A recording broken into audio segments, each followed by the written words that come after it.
has taken the burden and says, you know what, it is my fault if we play poorly and I need to get more consistent. But you can only make that excuse so many times before you can truly get blamed for it.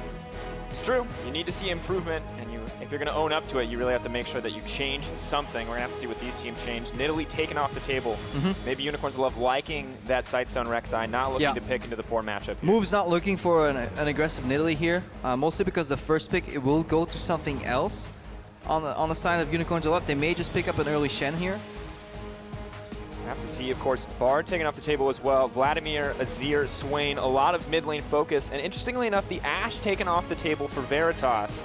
Yeah. Utility 80 carries, very successful for him. Yeah, Veritas performs well on utility 80 carries. I think Schalke has to pick up the Jhin here in first rotation though, if they leave it open and they just kind of give him what he wants, because they remove the Ashe, but they give him the other utility 80 carry, which is really strong in this patch. I would like Elise here from Gilius. I think any aggressive forward champion is strong for them early, something that he can really drive the map with, make sure that he's involved in everything, and that helps the shot calling too. And of course, Gilius, his champion pool not frequently banned out, but Nidalee and Elise, the primary focus is if they are going to take something away. Makes a lot of sense, but you can see Schalke thinking about picking the Jhin here, and they're going to lock it in. Definitely the right choice. We saw Unicorns of Love tear apart the opposition. This is the right counter from Schalke. If you leave everything open and you get the Shen pick on the other side, you need to answer with at least one of their comfort picks that you take away. And Jhin Karma is just a very strong lane overall. It's almost impossible to beat if they play it properly. Yeah, and something that we've seen from the side of Schalke is obviously not exactly the most carry potential coming from this bottom lane, but strong, consistent performances from MrRalleZ and sprattel, and we've kind of praised their lane as a 2v2. Yeah, I think 2v2 they could beat Veritas and Hylissang, but it wouldn't be by much. It mostly dependent on the champion picks. This is usually where Hylissang ends up playing Nami, and he's actually not that efficient on it then. I really liked him on the Bard, but with the Karma taken away, he kind of has to match it with another utility long-range support, or he gets very rough. He could opt for another Zyra, but his one Zyra game was very lackluster. So I think the Hylissang right now is a bit running out of champions. In the past, he's picked Thresh, but then it's very hit or miss. Something we've seen rise in popularity too over the course of the LCS in the last few weeks, but still not a power pick in terms of the support pool. Karma, really the #1 priority for so many teams, frequently seeing bans. But with the Caitlyn and the Viktor locked in for Unicorns of Love, looks like we have the core of this team comp kind of put together. Support and jungle, really the only picks remaining. 4-1. Viktor and Caitlyn pair a little roughly because Caitlyn doesn't want to play on the side lane. She wants to be mid in the mid game, usually in 1-3-1 comps because the traps suit her so well there. Viktor doesn't want to go play on a side lane either, so Unicorns looking to play a 4-1, which they do very rarely. Usually Unicorns commit to a 1-3-1 heavily, and that's their mid-game gameplay pattern. So right now they're looking again to be very dense with their 4-man group, and then get teleports off with Vizicsacsi and just brute force team fights. And while Schalke are thinking about the second rotation here, finalizing the Elise, taking a little bit more time on this Gnar just to make sure that that's the right choice. We talk about the 1-3-1. Did not work out for Unicorns in Game 2 yesterday, but Exile's Anivia was absolutely fantastic, and I kind of like that they're putting him on these champions that cannot reliably split push, making him group with the team, and it seems to be much better for them overall. Yeah, much better. Let's see, Hylissang doesn't find any range supports here, so they're going for a Braum, but with Braum, Rek'Sai, Shen, that's triple frontline.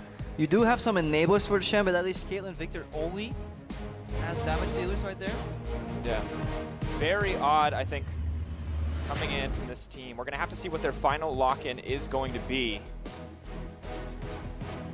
On the opposite side, Schalke, a lot of good pick potential coming in here, as well as the Gnar for Steve, a pick he had an immense amount of success on yesterday, of course. That beautiful highlight play flank, as well as just individual laning prowess. I mean, the Gnar matchup in the Shen is still some we need to see more of. I've seen Shen go bang on even on CS. I've seen Shen go slightly ahead sometimes, and I've seen Gnar murder him in the matchup. I think it's very highly dependent on I think the first few levels, how well they go and how much push the Gnar gets. If Gnar gets to push Shen in the first 2 levels, he's actually fine in the matchup. If Shen gets to push early, he can actually farm just fine. Need to evaluate that more. And to be fair, we've seen Chachi be an incredibly strong laner when it comes to playing this Shen. Steve, of course, a similar story on the Gnar. I'm really curious how mechanically these guys are going to stack up if they get the 1v1s.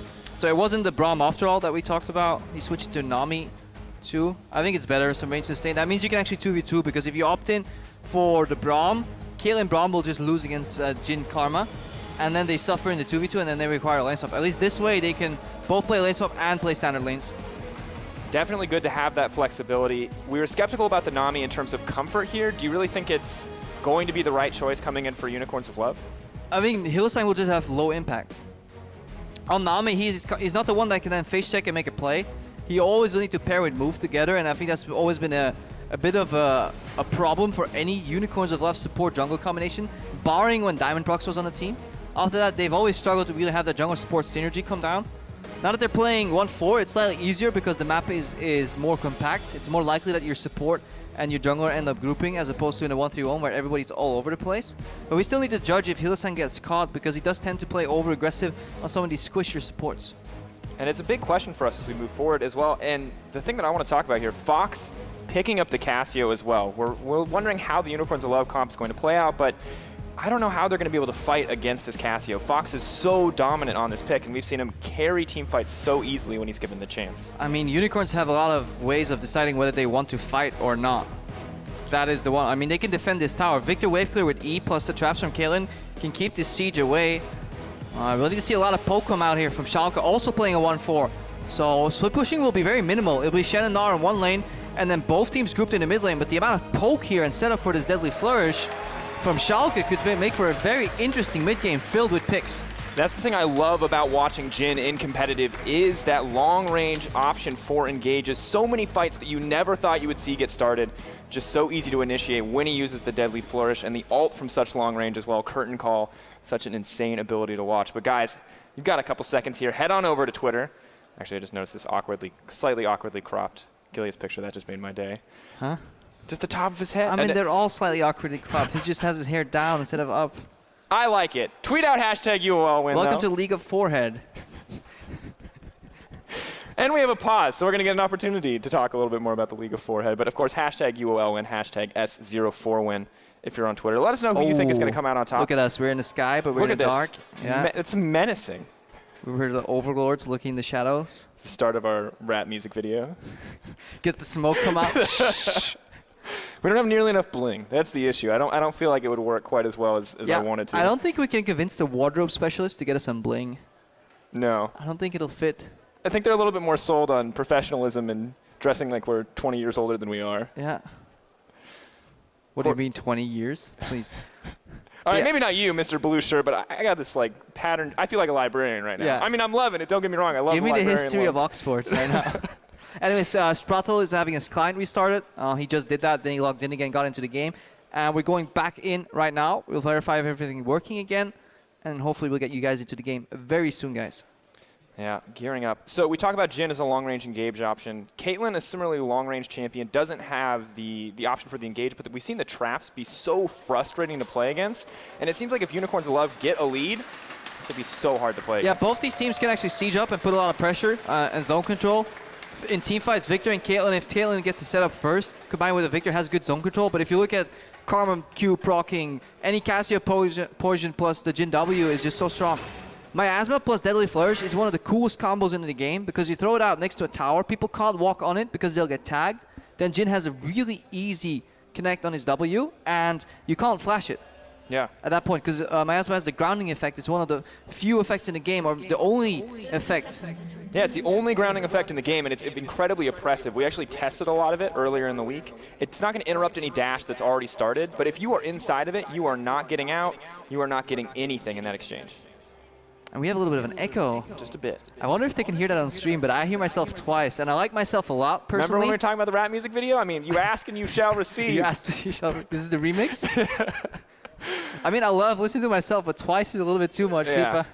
Like, we're vain, but we're not like completely narcissistic here on the EU LCS. Oh, yeah. I like this. Crowd riled up. Cloud is ready. And it looks like we might get standard lanes here. Both teams moving to the top side, utilizing that early vision to get as much information on the lane swap as possible. Great, and that's actually, I think, MrRalleZ and sprattel calling the swap here, predicting it. Because I think they're slightly stronger in their lane. But it depends on the playstyle, really. I love playing the Karma Jhin lane over Nami Caitlyn. Nami Caitlyn's kind of the trade and sustain lane. Whereas on the other side, you have the better trading lane, but if you fall behind, you obviously don't have the sustain on RalleZ and Sprattel's side. And this is really interesting. So, not normally a 2v2 matchup we see a whole lot of. Oh, they're prioritizing push right now. So Sprattel's actually not going for a harass. He just wants the Mantra Q on the wave. so they can get the push out. That's why Veritas is now aggressively challenging minions. This is no longer about trading. It's about the race to level 2 into all-in, because when no camp is taken, you level up on the 9th creep here. So 3 melees have to go down. Oh, and Hylissang takes the AoE in the creeps too. So this is always super fascinating for me, the race to level 2. Right now he's looking for the 3rd Q to finish everything off. So both get level 2, and now they're in a good spot here, sprattel. As long as they don't get level 2 power spike by Veritas and Hylissang, they can connect Deadly Flourish right now. At any nice time. little bit of poke. MrRalleZ has that 4th shot if he wants to get aggressive here. And we got to keep our eyes on the junglers as well. You can see Gilius a little bit faster on this jungle clear, does opt to skip the race and is now heading into the top side. Moves similarly on the way. It looks like we may have some action here. Both junglers moving up. Yeah, I like it. Well, Elise seem to do that a lot, to do buff into whatever camp's next to it, and then they skip the next camp and go straight into their 2nd buff. Because they clear a bit slowly, they don't want to get outpaced and maybe invaded in the jungle. And want to just get that level 3 power spike with 2 buffs and then go for either a gank or a contest. Move's already cleared out the Scuttle Crab, and because it's so recent, Gilius now know that move played on the left side, and he just goes back into his jungle. Gets a little bit more information, but as well, I don't think the level 3 Rek'Sai could have contested the Scuttle Crab if they had met, so maybe some smart adaptation for move. I mean, he's just doing the standard jungle pathing, right, for the camp, and he can always back off. You never have to fight Elise if you see it coming.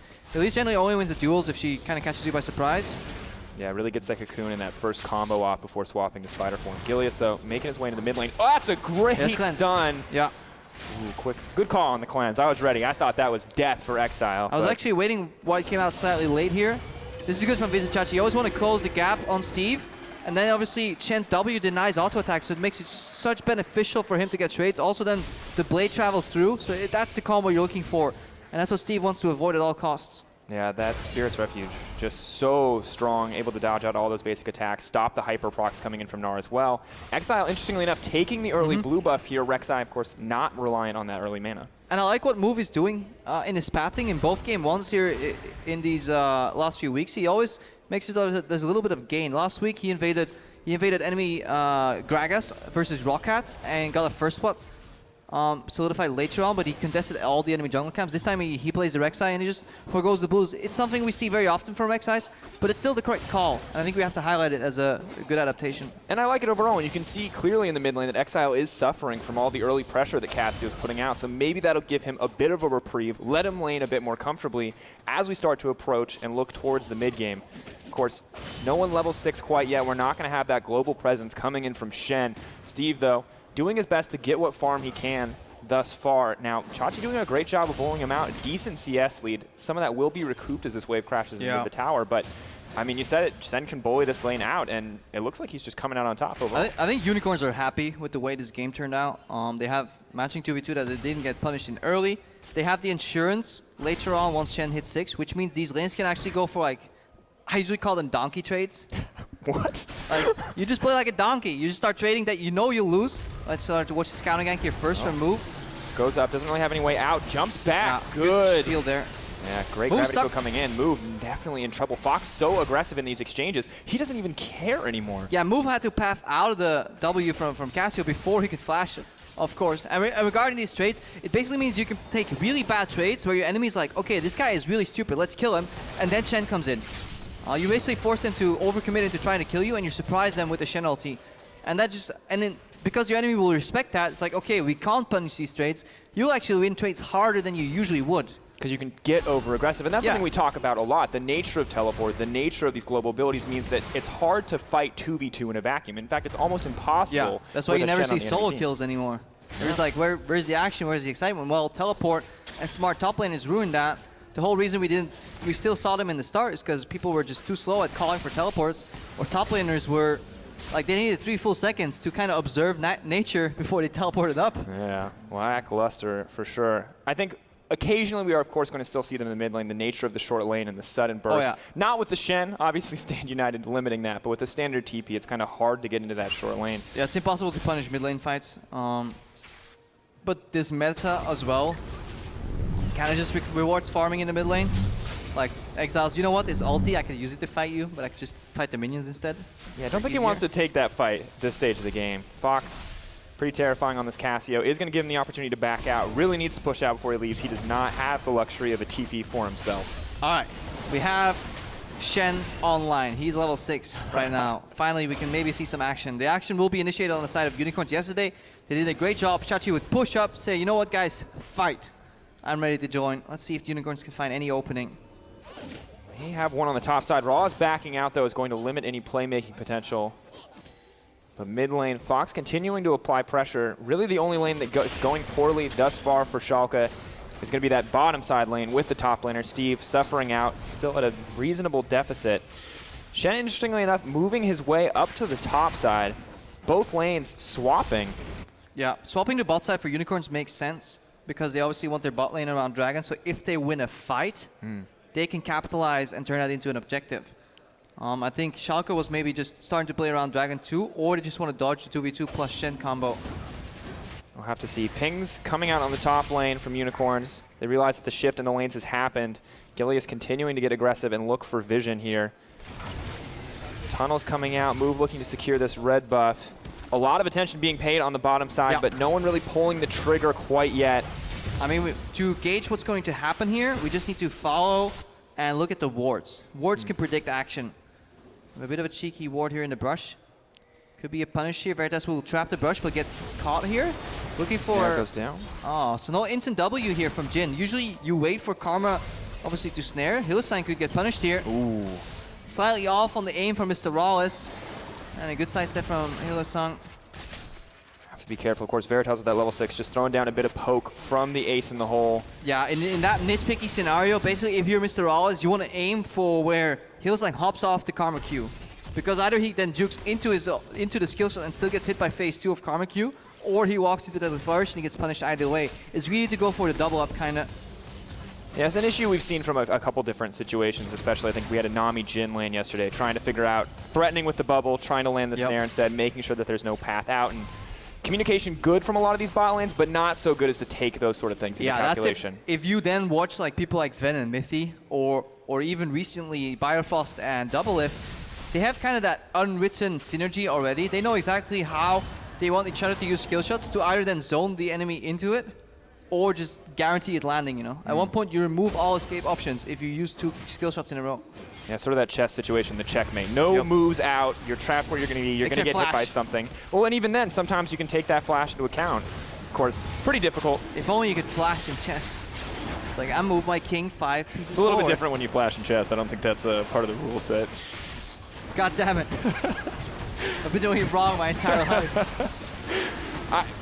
You know, I'm not going to hold it against you. You just probably won't play chess together, that's all. Of course, Dragon going to go down for Schalke. They put so much vision down around this area, and it has paid off. Unicorn's not contesting at all here. Engage comes in, disengage. Shen's on the way down, moves on the back for Sprattel. They're looking for a fight. RalleZ caught out. That's going to be first blood. Schalke, they may have committed here. Steve teleports in, but there's nothing left for him. You get that in a different angle all of a sudden. We're out. We're in again. Where are we? Are we in a replay? No. We're zoomed out. We're in Twilight Zone. We're in the super zoomed out laning phase. We needed to see exactly. Enhance. No, Steve. He's made some Mega Gnar plays this last week. Wonder if he can do it again. Karma on the way in. Good disengage from that bubble. Yeah. I think MrRalleZ could have survived that play because he died with flash up, and don't think the CC layering was perfect on the side of Unicorns. But we'll get through that if we get a replay. Right now, there's more action going on here. Fox zoning on Exileh. Using that miasma to the best of his ability. Pressure going in, of course, Sprattel throwing down a bit of poke here, but not in a good situation, or will not be until RalleZ returns. And now with that early kill dropping to UOL, they're building up a decent gold lead. 1,011 minutes into the game. Yeah, if you're Schalke, either you play so aggressive. Hang on, let's see the replay here. So MrRalleZ and Sprattel moving out. They should be aware of Shen here. Look, he doesn't step into a trap. He gets knocked up here.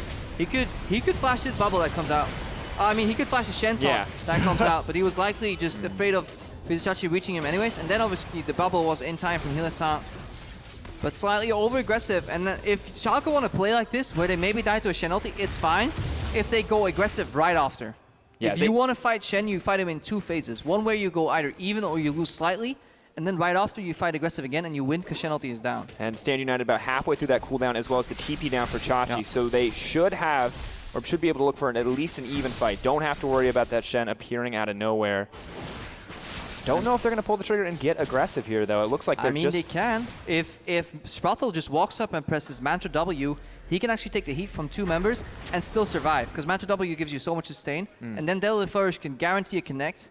No flash here on Hylissang, and maybe Oh, Ghost coming in. that can work. Gravity Fox. field, not going to drop. Ult comes out. Good ult, just trying to get the slowdown, throwing out a decent amount of damage. Flash out from Exileh.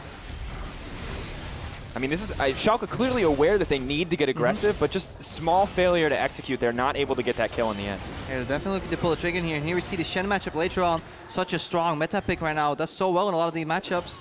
Obviously, after the W is expired, this is on the back end of the trade. Shen has a bit of issues walking out. But at the same time, obviously, coming out on top here because of the item advantage he has. No Black Cleaver coming in yet for Steve, so he cannot limit the impact of that Sunfire Cape in these trades. And the wards are dropping. The crowds are cheering. Krepo's not happy. Nope. You were around in the era where this started. Oh, Veritas? I started it. I'll finish it. Say no to war cheers. It's not your drug of choice. No. Oh, Gilius. Veritas. Here comes the Shen. They missed out on the opportunity, but Sprattel's in trouble. Shot isn't going to be the kill. Flash out. Hylissang hunting for blood. Can he get the movement speed steroid from the passive? Snared up. Good disengage from MrRalleZ. Game of inches here. That's good for Schalke if they survive right here because they drew Shen ulti bot and they got a flash out of the exchange. He did a turnaround here. One shot, Call. 2 shot. He just wants the minions. He doesn't care. No, he wants Hylissang. Ooh, nice block by Chachi. Doesn't opt to clear out the minions though, and that may have been a mistake because they're going to be able to burn down this tower. I mean, Chachi would have body blocked it regardless. I like it. Going for that support booty. Sometimes you have to make that choice.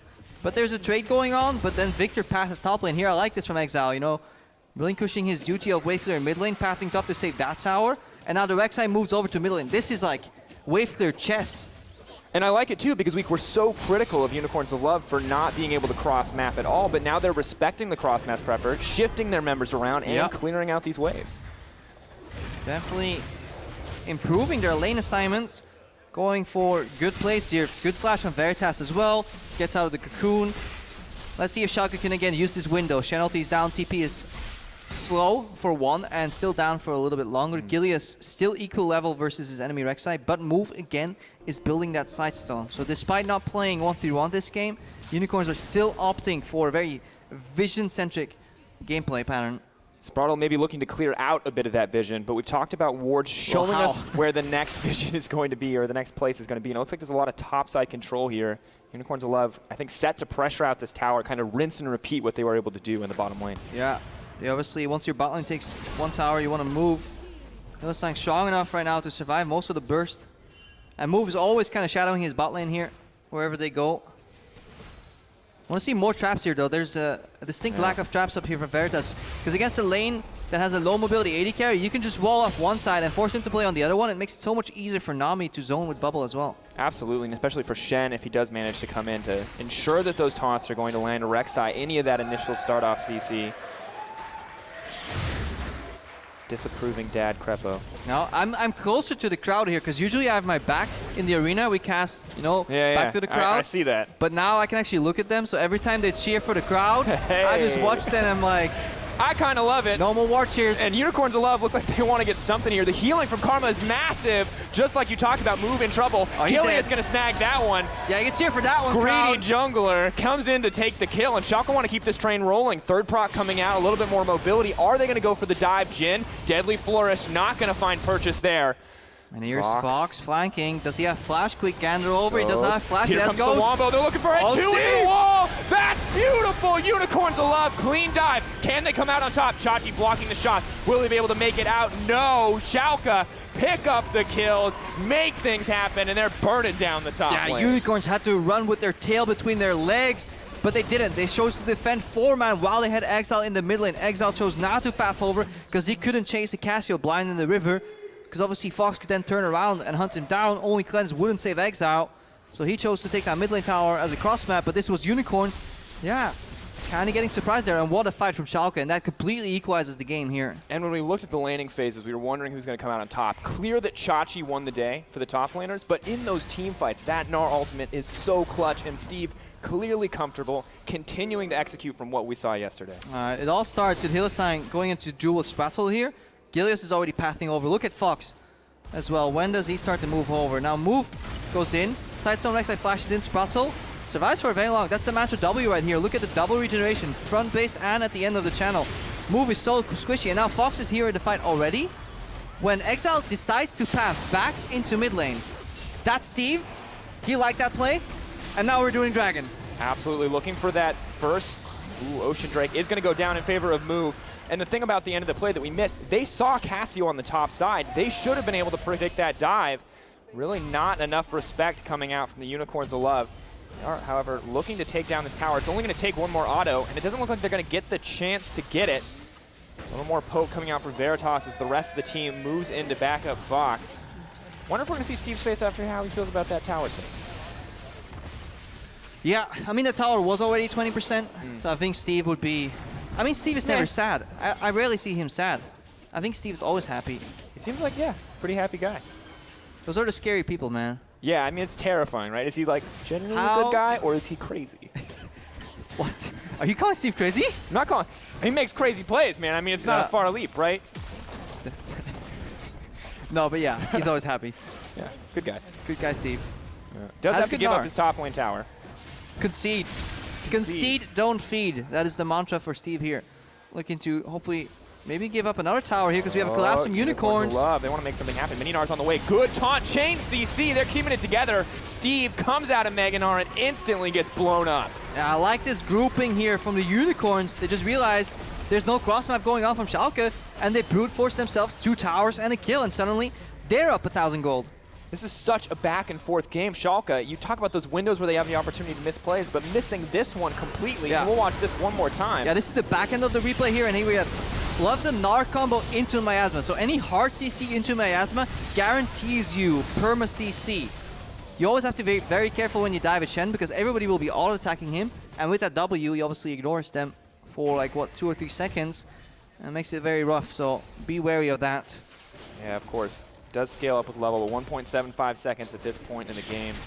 Maybe it doesn't scale up. 1.575 seconds. Pretty good window of time, but simply not enough at that stage. Chachi cannot hold out against that many members, and that Miasma combo you're talking about is terrifying. If it hits you first, you can't flash away from the incoming Mega Gnar. If it hits you second, you're not getting out of all the follow-up. Yeah. If it hits you, you can't flash. Yeah. There's no flashing. This is not... no flash zone. No flash. I know that's hard for you, Kruppo. You're going to have to resist the temptation. I know, man. My favorite comic series. Not being able to... I actually only watch the series. I don't read the comics. Did you watch Flash, Sifa? No, see, I watched Arrow, but I watched Arrow during the time period where it started to go downhill, and then I was like, you mean from the start? After season 1. I feel like season 1 was pretty good. Yeah. I can't tell if they're cheering for that or for cheering that Arrow was bad. I think they're cheering for a award. At this point, they're cheering for anything. Look, the wall is red. Yay. This crowd really likes red walls. This is the best crowd ever. No, I really Gilius, though, not too happy about this. Oh, I wonder how the crowd feels about Gilius probably going to die here. Oh, we'll comes in, flash in. Ooh, not quite enough damage. Doesn't even get blocked out by Fox in the end. Oh, he survives. I really like the intimacy of this arena, so hopefully we get a big team fight 5-on-5 soon, so we can get that crowd going.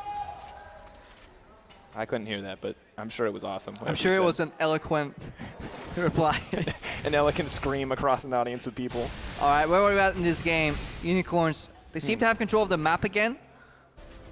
Definitely compactor than they usually play. Like at this point in the game, in many games this season, Unicorns would have the 1-3-1 going on both side lanes, you know, with the double side zone adaptation that they've done recently. But right now, they're actually playing towards their 4-1, so it's good to see that they can actually play different strategies. And I really like this from Exileh as well. He's developing so much as a mid laner. Used to be the Yasuo, the LeBlanc, and only these kind of split push solo carries. The Anivia yesterday, Viktor, something we saw him struggle with in his first set, now coming up big in this game. 1 kill, not the best, but not giving up anything. Control mage is so important in this meta, but they are down an extra damage dealer. They're playing with more tanks on the side of Unicorns, so it gives you slower and more controlled fights, but when it gets explosive, Schalke has the damage edge. So crucial now to protect those carries as well.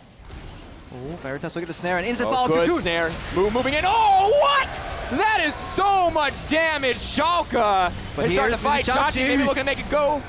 God, Gilius getting burned down. Steve running on the back foot. They're trying to make it out of here. They bit off a bit more than they could chew. Yeah, they got second portion or something because they went for Veritas. They flashed in, but you don't flash into a Viktor Immediate cleanse from Exileh, followed up by the Chaos Storm, and he bobs Fox on the head, punishing for that play, and then Gilius has to make his way out.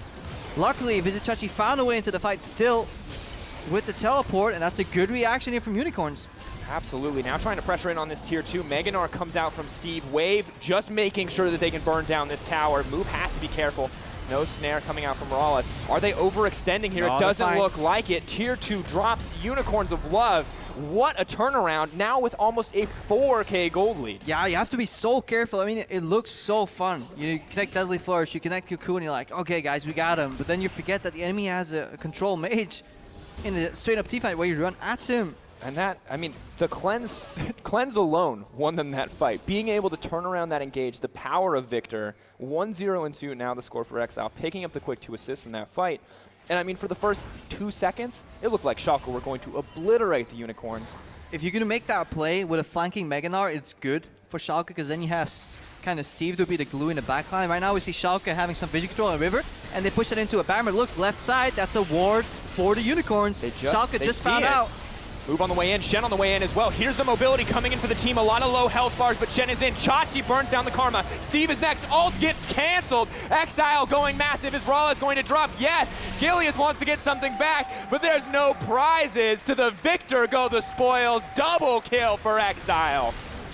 And Schalke, they said that they stand or fall in terms of consistency based on Gilius and his shot calling, and we have to be honest here, this was a horrendous call, and it was a good punish from the Unicorns. Move and Vizicsacsi come in as a tandem duo, kind of the submarine Shen, underground he goes, then Shen pops out, easily won a fight here by the Unicorns. Look at it, this is the moment, this is the frame where Schalke knows they done goofed, because they find the ward in the pit, they're already half HP, Veritas is not engaging with Fox, he's just buying time here.